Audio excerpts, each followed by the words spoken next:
માનનીય CP sir Brajesh Kumar દાસર દ્વારા રાજકોટ શહેરમાં પ્રોહિબિશનની પ્રવૃત્તિ પર અંકુશ લગાવવા માટે રાજકોટ શહેર પીસીબી ટીમને સૂચના કરવામાં આવેલ હતી.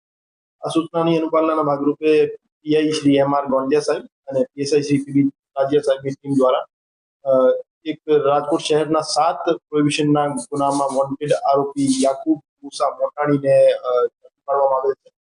આ જે આરોપી છે એ આરોપી વિદેશી દારૂની રાજકોટ શહેરમાં સપ્લાય લાંબા સમયથી કરતો. એના વિરુદ્ધ કુલ 65 જેવા ગુના દાખલ થયેલા છે, જેમાં મોટાભાગના વિદેશી દારૂની હેરાફેરીના ગુના છે. અને આ આરોપી 7 ગુનાઓમાં અટક કરવાનો બાકી છે, જેમાં પીસીબીના 5 ગુના છે, ડીસીબી પોલીસ સ્ટેશનના એક ગુનો છે અને વલસાડ રૂરલનો 1 ગુનો છે. એ જે આરોપી હતો છેલ્લા 4 વર્ષથી દાદરા નગર હવેલી ખાતે ફ્લેટ ભાડે રાખીને રહેતો હતો અને આજુબાજુની વાઇન શોપ જે છે એમાંથી દારૂ ખરીદતો હતો અને દારૂનો જથ્થો ત્યાંથી પાર્સલ કરતો હતો. અને એક જીએસટી ઇનવોઇસ મેનેજર નામની એક એપ્લિકેશન હતી, જ્યાંથી એ એક જીએસટી ઇનવોઇસ જનરેટ કરતો હતો અને ત્યાંથી એ ફેક જીએસટી ઇનવોઇસ આધારે પાર્સલ અહીંયા લોકલ બુટલેગર્સ સપ્લાય કરતો હતો.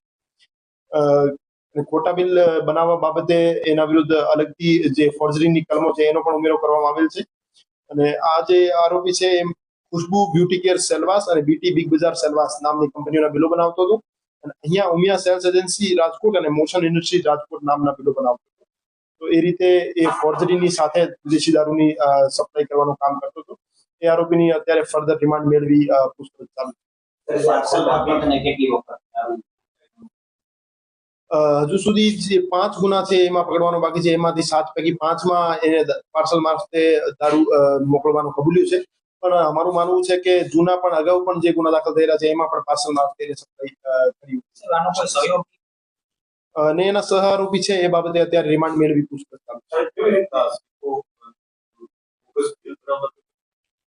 એની પાસે જે રીતે મેં જણાવ્યું કે એક જીએસટી ઇનવોઇસ મેનેજર નામની એપ્લિકેશન હતી મોબાઈલમાં, એના મારફતે ખોટા બિલ જનરેટ કરતો હતો અને એક દાદરા નગર હવેલીની એક પેઢીનું નામ મોકલનાર તરીકે અને રાજકોટ શહેરની એક પેઢીનું નામ માલ સ્વીકારનાર તરીકે નામ નાખતો હતો અને પછી એનો ખોટો ઇનવોઇસ જનરેટ કરી અને પછી પાર્સલ મારફતે અહીંયા કુરિયર મારફતે.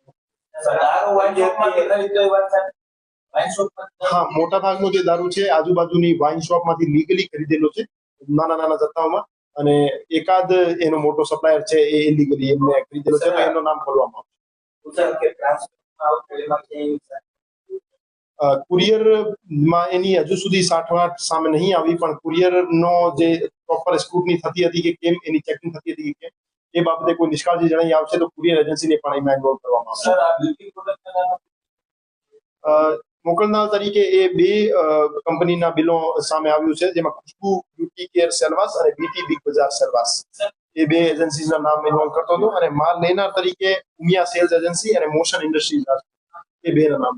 એપ્લિકેશનની વાત સામે આવી, એપ્લિકેશન કોને બનાવી?